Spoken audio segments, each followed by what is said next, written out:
Afternoon नमस्कार विद्यार्थी मित्रों। ધોરણ 8 વિષય ગુજરાતી। તો કે વિદ્યાર્થી મિત્રો, આપણે પાઠ્યપુસ્તકના આપણે 3 પાઠ તમને સમજાવી દીધા હતા।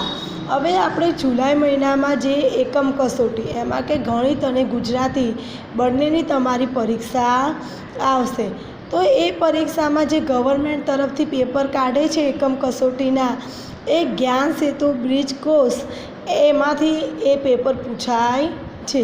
તો વિદ્યાર્થી મિત્રો, આપણે પાઠ્યપુસ્તકનું તો તમને મેં સમજાવ્યું, સાથે સાથે આપણે આ જ્ઞાન સેતુ બ્રિજ કોર્સ છે ગુજરાતી, એ તમને એપ પણ મોકલી દીધી છે, તો એ તમારે ડાઉનલોડ કરવાની રહેશે। હવે એમાં આપણે વિદ્યાર્થી મિત્રો પહેલી પ્રસ્તાવના એક પુસ્તકની જેમ જ છે, જેમાં પહેલા નંબરે આવશે કે ચાલો યાદ કરીએ, અને એ પછી કદમ 1, કદમ 2, કદમ 3, જેમ આપણે પાઠ સમજાવીએ છીએ એમ કદમ 3 સુધી પૂછાશે। તો આપણે પાઠ્યપુસ્તકની સાથે મારે જેટલું સમજાવવાનો મેળ પડશે એટલો હું તમને બધું કદમ 3 સુધી હું સમજાવવા પ્રયત્ન કરીશ, પણ કદાચ બાકી રહી જાય તો તમે તમારી રીતે જ્ઞાન સેતુમાંથી 3 કદમ સુધી તમારે મોઢે કરવાનું રહેશે। તો એમાં આપણે જોઈએ કે ચાલો યાદ કરીએ। તો એમાં પ્રશ્ન 1 શું છે કે તમને ગમતું એક ગીત લખો। તો પહેલાં તમારે શું કરવાનું છે કે આજે જ્ઞાન સેતુ બ્રિજ કોર્સની એપ છે એ તમારે ડાઉનલોડ કરવાની રહેશે, અને આપણે જે આ જુલાઈ મહિનાની જે એકમ કસોટી પૂછાશે એમાં જ્ઞાન સેતુમાંથી પૂછાશે, એમાં આપણે કદમ 1, કદમ 2, કદમ 3 અને પહેલા નંબરે આવે છે કે ચાલો યાદ કરીએ, એમાંથી પૂછાશે। એટલે વિદ્યાર્થી મિત્રો, આપણા લેક્ચર પ્રમાણે હું તમને આ જ્ઞાન સેતુ બી ચલાવીશ, પણ સાથે સાથે આપણે પાઠ્યપુસ્તકનું પણ ચલાવવાનું થશે। તો કદાચ બાકી રહી જાય તો તમારે તમારી રીતે કદમ 3 સુધી મોઢે કરી લેવું। જે ના આવડે તો એના ફોટા પાડીને મોકલજો, તો હું તમને સમજાવી દઈશ। તો એમાં જો પહેલા નંબરે આવશે કે ચાલો યાદ કરીએ, એમાં પહેલો પ્રશ્ન કયો આવશે કે તમને ગમતું એક ગીત લખો। તો આમાં એવું નથી વિદ્યાર્થી મિત્રો કે હું જે ગીત લખાવું એ જ તમારે લખવું, તમને આ સિવાય પણ જે કાવ્ય આવડતું હોય, જે ગીત આવડતું હોય એ તમે લખી શકો છો। આ તો મેં એક ઉદાહરણ આપ્યું છે કે સખી આજની ઘડી રળિયામણી, મારા વાલાજી આવ્યાની વધામણી, જીરે સખી આજની ઘડી રળિયામણી, સખી આલા લીલા વાસ વઢાવીએ, મારા વાલાજીના મંડપ રચાવીએ, જીરે સખી આજની ઘડી છે રળિયામણી, તરિયા તોરણ બારે બંધાવીએ, મોતીડે ચોક પુરાવીએ, જીરે સખી આજની ઘડી છે રળિયામણી। તો આ સરસ મજાનું ગીતડું છે। આ સિવાય પણ તમને જે કાવ્ય પંક્તિ સારી આવડતી હોય, એક જ દે ચિંગારી, પછી તમને જે કાવ્ય જે ગીત ગમતું હોય એની તમારે 5-6 લીટી લખવાની રહેશે। આ આપણો પ્રશ્ન 1 પૂરો થયો। હવે બીજો પ્રશ્ન શું પૂછાશે કે તમારા ગામ, પાદર કે મહોલ્લાનું વર્ણન કરો। તો આમ હું લખાવતી નથી, તો આમાં તો તમને વિદ્યાર્થી મિત્રો, તમે 8મામાં આવ્યા છે, તમને સમજણ પડી ગઈ છે કે આપણા ગામ વિશે કે આપણા પાદર કે મહોલ્લા વિશે આપણે 6-7 વાક્યો આપણે લખવાના છે કે આપણા ગામમાં કયું ઝાડ જાણીતું છે, ક્યાં બસ સ્ટેશન છે, પાદર કેટલું છે, પછી ફળિયામાં અમારે આ સોસાયટી છે, પછી આ રીતનું અમારે ત્યાં બગીચો છે, આપણા ગામના બસ સ્ટેશન, એટલે કે આપણા ગામ વિશે, આપણા પાદર કે મહોલ્લા વિશે આપણે જે આવડે એ 5-6 વાક્યો તમારે લખવાના રહેશે।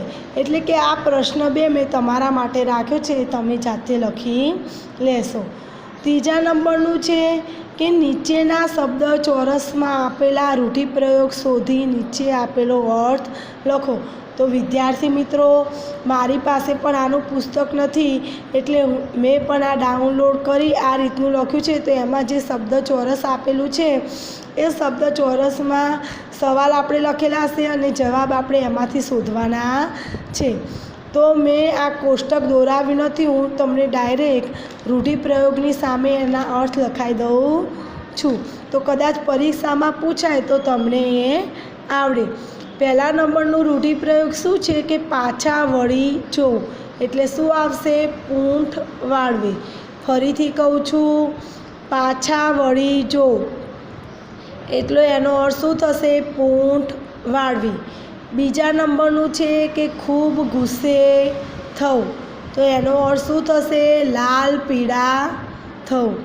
ફરીથી કહું છું, ખૂબ ગુસ્સે થવું, તો એનો અર્થ શું થશે? લાલ પીળા થવું. ત્રીજા નંબરનું છે કે સુખી સંપન્ન થવું, એનો અર્થ શું થશે? બે પાંદડે થવું. ફરીથી કહું છું કે સુખી સંપન્ન થવું, એટલે કે બે પાંદડે થવું. ચોથા નંબરનું છે કે કામ બંધ કરવું, એનું શું થશે? માંડી વાળવું. કામ બંધ કરવું, એનો અર્થ શું થશે? માંડી વાળવું. પાંચમા નંબરનું છે કે જમવા માટે છૂટું પડવું, એનો અર્થ શું થશે? વિદાય લેવી. ફરીથી કહું છું, જમવા માટે છૂટા પડવું, એનો અર્થ શું થાય? વિદાય લેવી. છઠ્ઠા નંબરનું છે તક મળવી, એટલે એનો અર્થ શું થશે? લાભ મેળવવો. તક મળવી એટલે કે લાભ મેળવો. કદાચ તક મળવી એનો કદાચ રૂઢિપ્રયોગમાં બને ત્યાં સુધી એનો જવાબ આપેલો નથી, તો આપણે આપણી રીતે લખી શકીએ છીએ. આરામ કરવો એટલે કે પોરો ખાવો. ગામડાના લોકો એમ કહે પોરો ખાવો, આરામ કરવો, તો એનો અર્થ શું થશે? પોરો ખાવો. તો આપણે પ્રશ્ન 3 પણ મેં તમને સમજાવી દીધા. હવે આપણે અહીંયા પ્રશ્ન 4 છે કે તમને આવડતી કોઈ પણ 5 કહેવત લખીને વાક્ય પ્રયોગ કરો. તો હું એવું નથી કહેતી કે મેં જે કહેવત હું તમને શીખવાડું છું, લખું છું, એ જ તમારે લખવાની છે, પણ એ કહેવતની સાથે તમારે એનો વાક્ય પ્રયોગ પણ 2-3 લીટીમાં લખવાનો રહેશે. આપણે ના આવડે તો આપણા દાદા દાદીને તો બહુ સારી કહેવતો આવડતી જ હશે. તો વિદ્યાર્થી મિત્રો, તમને આવડે એટલી તમે લખજો. તમારા માતા પિતાને પૂછીને કે તમારા દાદા દાદીને પૂછીને પણ તમે કહેવત લખી શકો છો. તો એમાં હું 5 કહેવત સમજાવું છું કે પાકા કાંઠે ઘડા ન ચડે. એટલે એનો અર્થ શું થાય કે વાક્ય આપણે એનું બને કે જે કામ જે ઉંમરે થવું જોઈએ તે કામ તે ઉંમરમાં થવું જોઈએ, નહીંતર સમય જતાં જો પછી કોઈ કામ થાય તો તેનો કોઈ મતલબ ન રહે. તેથી જ કહેવાય છે કે પાકા કાંઠે ઘડા ન ચડે.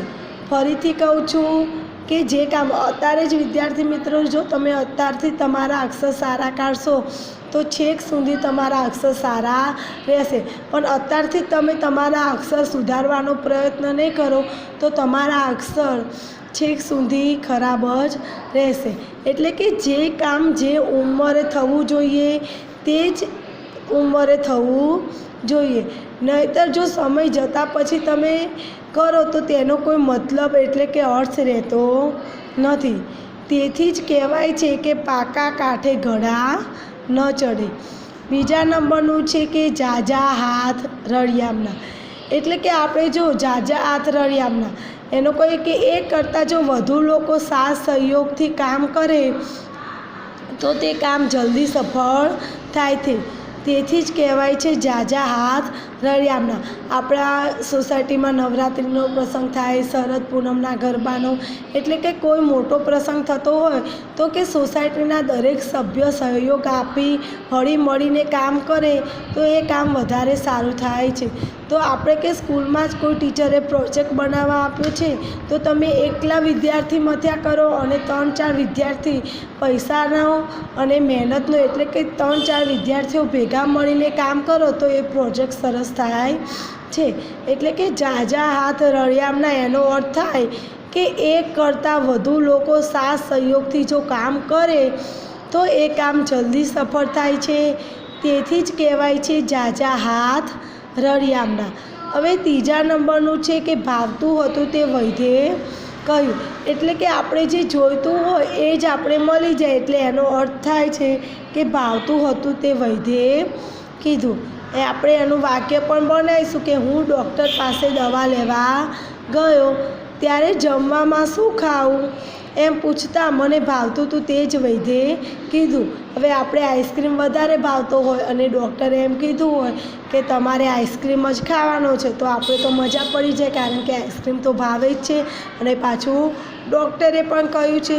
એટલે કે એનો અર્થ હશે કે ભાવતું હતું તે વૈદ્યે કહ્યું. હવે ચોથા નંબરનું છે કે જાગ્યા ત્યારથી સવાર. તો કે વાક્ય એનું શું થશે? કોઈ પણ હાથ કામમાં લો પરંતુ સમય વધુ ચાલ્યો ગયો હોય ત્યારે સવાર એમ વિચારીને પૂરું કરવું જોઈએ. એટલે કે જ્યારે પણ આપણે કોઈ પણ કામ લઈએ તો જ્યારે પણ કામ હાથમાં લો ત્યારે જ આપણે પૂરું કરી દેવું જોઈએ. પછી એમ કહીએ કે કાલે કરીશું કે પરમ દિવસે કરીશું, એમ કરશો તો એ કામ પૂરું થશે ને. એટલે કે જાગ્યા ત્યારથી સવાર. આપણે જ્યારે પણ આંખો ઉઘડે આપણે કામ કરીએ સાચું તો કે ત્યારથી જ કે સવાર ગણી લેવી. એટલે કે કોઈ પણ હાથ આપણે કામમાં લઈએ પરંતુ સમય વધુ ચાલ્યો ગયો હોય ત્યારે સવાર એમ વિચારીને પૂરું કરવું જોઈએ. એટલે કે અત્યારે જ આપણે એ કામ પૂરું કરી દેવું જોઈએ. હવે પાંચમી કહેવત છે એ એનું વાક્ય નથી તો કે સિદ્ધિ તેને જઈ વરે જે પરસેવે ના. તો એનો અર્થ શું થશે કે આ પંક્તિમાં શેનો મહિમા દર્શાવવામાં આવ્યો છે? મહેનતનો. એટલે કે જે ખૂબ મહેનત કરે છે તેને જરૂરથી સફળતા મળે છે. કોઈ પણ આપણે કામને આપણે એમ રાખીએ કે મારે બંગલા જોઈએ, ગાડી જોઈએ, તો એ આપણી ઈચ્છા થઈ, પણ એ ઈચ્છા પૂરી કરવી હોય તો આપણે ખૂબ મહેનત પરસેવો પાડીએ, સખત પરિશ્રમ કરીએ ત્યારે જ આપણે સફળતા મળે છે અને એ સફળતાથી જ આપણે પછી ગાડી બંગલા લઈ શકીએ છીએ. તો કે અત્યારે તમે જો વાંચો, અત્યારે તમે જે 1 થી 12 ધોરણ અત્યારે તમારી ભણવાની ઉંમરમાં તમે ભણી લો તો તમારા પાછળના બધા વર્ષ એટલે કે બેઠા બેઠા ખાઈએ, પણ અત્યારે જો તમે ભણીશો નહીં તો પાછળની જિંદગીમાં તમારે ખૂબ જ મહેનત કરવી પડે. એટલે કે ઈચ્છા રાખવી અલગ છે અને ઈચ્છા પૂરી કરવા માટે આપણે જે મહેનત કરીએ છીએ અલગ. એટલે કે સિદ્ધિ તેને જઈ વરે જે પરસેવે ના. એટલે કે જીવનમાં સફળતા મેળવવા માટે આપણે ખૂબ જ પરિશ્રમ કરવો પડે છે અને એ પરિશ્રમ પાડ્યા પછી જ આપણે સફળતા મળે છે. આવી બીજી ઘણી કહેવતો છે કે સંપ ત્યાં જંપ, જન સેવા એ જ પ્રભુ સેવા. એટલે હું એવું નથી કહેતી કે પરીક્ષામાં કદાચ એકમ કસોટીમાં પૂછાય કે 5 કહેવતો લખો તો તમારે એવું નથી વિચારવાનું કે ટીચરે જે 5 કહેવત લખાય, વાક્ય લખાય એ જ લખવા, પણ તમે જે કહેવતો તમને આવડતી હોય એ કહેવત પણ તમે લખી શકો છો. પણ તમારે વાક્ય રચના પણ બંધ બેસતી હોવી જોઈએ, એનો અર્થ પણ તમે સાચો લખેલો હોવો જોઈએ. હવે આપણે એમાં જોઈએ પ્રશ્ન 5 કે કૌંસમાં આપેલા સંજ્ઞાનું વર્ગીકરણ કરો. તો આમાં જો કૌંસમાં શબ્દો આપેલા છે એ શબ્દો પહેલાં તમે વાંચવાના છે. આ વ્યાકરણ છે, વાંચવાના છે, સમજવાના છે અને પછી એનું વર્ગીકરણ એટલે કે એને છૂટા પાડવાના છે.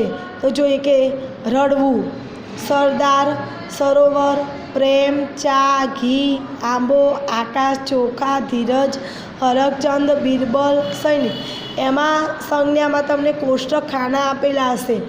જાતિવાચક સંજ્ઞા, વ્યક્તિવાચક સંજ્ઞા, દ્રવ્યવાચક સંજ્ઞા, સમૂહવાચક સંજ્ઞા અને ભાવવાચક સંજ્ઞા.